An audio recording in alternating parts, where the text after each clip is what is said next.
I'm Chloe and I run the travel blog Wanderlust Chloe, and I've just picked up the award for Travel Influencer of the Year.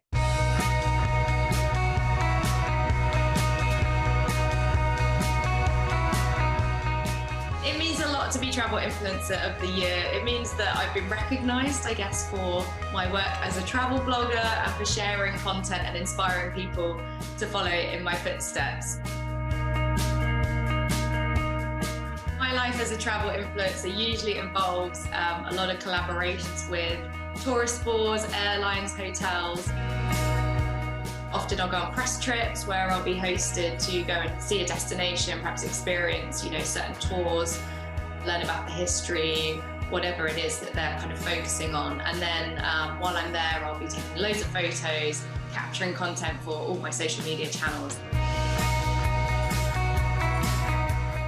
I actually spent most of my 20s working in media in London, and then I guess I just got a bit burnt out and wanted to go and try something different. So I took a break, went traveling, probably the classic cliche, went to find myself a bit, and I discovered blogging, which is the best thing I could ever find, I guess, because I set up my travel blog just before going to Central America, and then I started using that as a platform to share just, the odd photo or a few stories from my trip.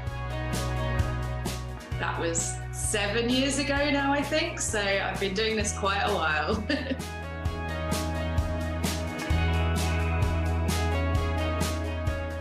I do still do some solo trips, and I really enjoy them because that's how I started out with my travels. I was kind of quite passionate about solo female travel and the fact that being a woman shouldn't stop you from exploring the world. That's the start of the world's longest zip line.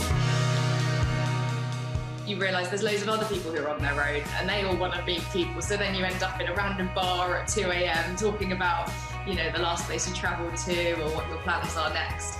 And I love those moments. They're quite special, those kind of random friendships you make on the road.